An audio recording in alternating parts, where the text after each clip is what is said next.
The show focused on delivering beneficial information on everything to do with products and services that can improve your life. This is Experts on Call on AM 650.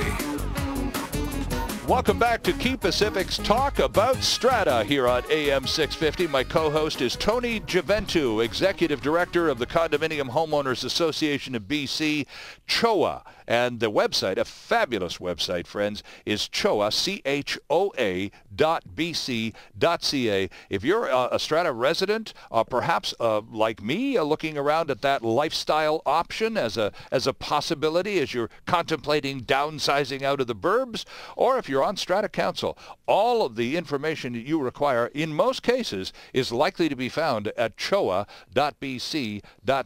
Terrific website, Tony. You and the team do a fabulous job. Another thing that you're good at and spend a lot of time at year after year is education. You provide seminars for realtors, for strata councils, for individual condo owners, for developers. What's the seminar schedule for 2014 look like?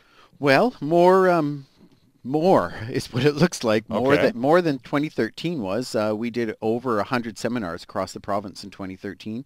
2014 will have the same kind of grueling schedule, but we get into every corner of the province, small communities, large communities. There are one-day sessions, all about operation, management and facility and function of strata corporations. Right. So they're geared towards strata councils and strata property managers, extremely valuable for small strata corporations that are self-managed, upgrades and updates on what the laws require and how the implication on your strata corporation. Right. We also do a number of custom on-site seminars for new strata councils. For example, you're a totally new strata and a new development, call the office and we set up a custom event for you so we can basically walk you through the important keys of what you need to know about the first year of your strata corporation. Oh, and now that would be for the strata council, Tony, or in the case of those new buildings where everybody needs the education, would every resident be invited? We encourage every on-site seminar that everyone within the strata be invited to attend.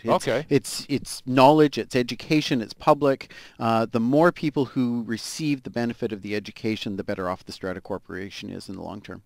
Okay. Well, let's get back to some more education courtesy of our friends, many of whom send us emails. And this one is from Bob, who says, I live in a bare land strata, which doesn't have a strata council.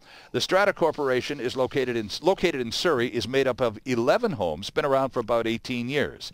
The developer has never called a general meeting to elect that first strata council. And at this stage, the residents don't want to cooperate to elect one. I have a neighbor that has a tenant at his home who constantly blocks my driveway.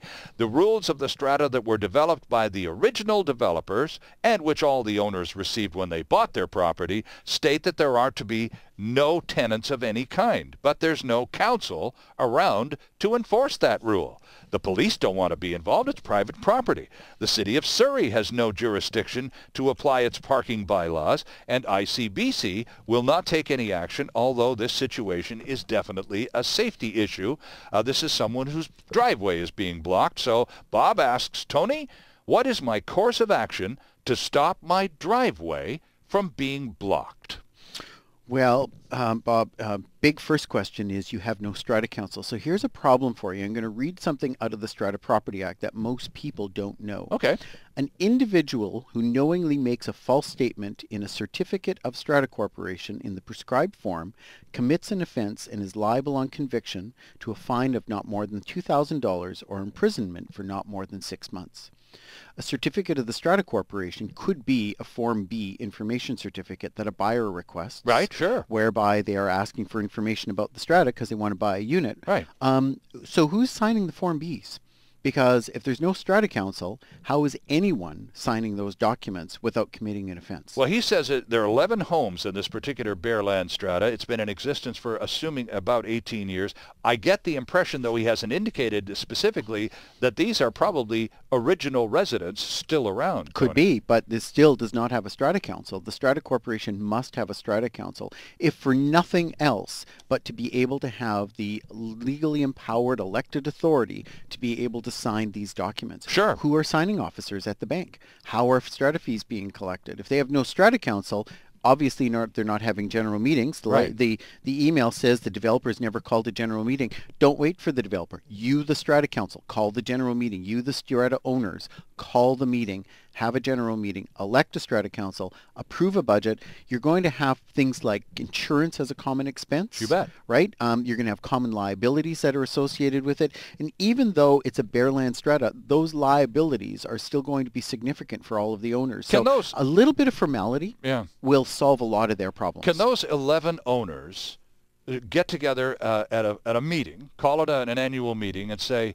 okay, we're only 11. Yeah. So we are the Strata Council. Each and every owner is the Strata Council, and from our midst we will elect a president or a treasurer or whatever. That's pro forma, isn't it? They could amend the bylaws to do that. We have strata corporations that are only 5 units, a fiveplex, and their bylaws have been amended that say that each strata lot is represented on strata council. Yeah. And once a year, they have a 20-minute meeting to approve a budget and decide who the president's going to be. Now, in Bob's case, though, he doesn't have that infrastructure, that strata council to complain to or to act as his representative so he's doing it himself. He's calling the cops and the city, ICBC. All he wants is not to have his driveway blocked. Well, at this point in history, if nothing is going to happen, he's probably going to have to go to the courts. That's probably his only recourse.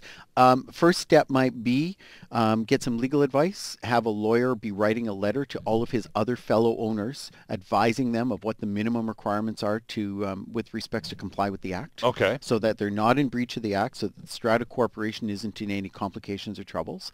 That might shake a few people down to say, okay, let's do this, right? Let's have an annual meeting, let's elect a council, let's approve a budget, let's deal with these issues. But the Strata Corporation as a legal entity functions like any other person, but it can only function if it has a Strata Council. Yes. Right? The Strata Council are the legally elected representatives of the corporation. With respect to his parking problem, he may actually have to get a court order. That might be the reality.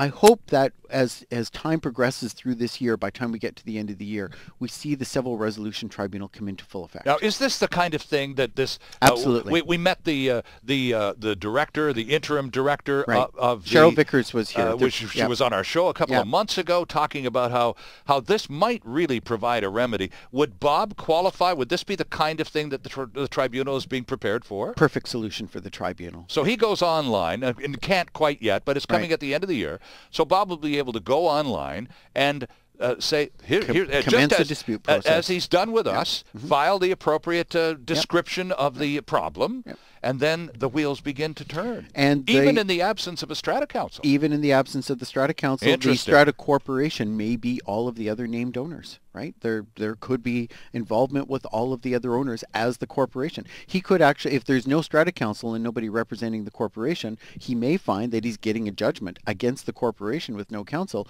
which then may be exercised against all of the owners. Right. So, and it's going to be inexpensive. It's going to be relatively quick. It's not going to be complicated. It's going to be predominantly self-represented. So strata corporations who are not complying with the legislation, they have a wake-up call coming in 2014. Yeah, Bob, thank you for your email, sir. I hope it works out for you. And if it's still a problem in a few months' time, we will definitely point you in the direction of the resolution tribunal. That should be up and running when, Tony? Well, we're hoping. September, October? I think everyone in the industry is hoping by December 2014. Oh, okay. Yeah. Okay. So, but it's subject to legislation, subject to legal issues, subject to implementation, subject to provincial budgets. We're just hoping that we see the light of it this year. Great show tonight. Thank you for all the emails, friends. It's radio@keypacific.com. If you have something that you'd like us to deal with on a future episode of Key Pacific's Talk About Strata, shoot us a note. We'll try and include it in an upcoming show. Tony? I know. It's going to be a great year. It's going to be a fantastic year. Thanks for helping us start it off this way. Thank you. It's a pleasure. See you next time.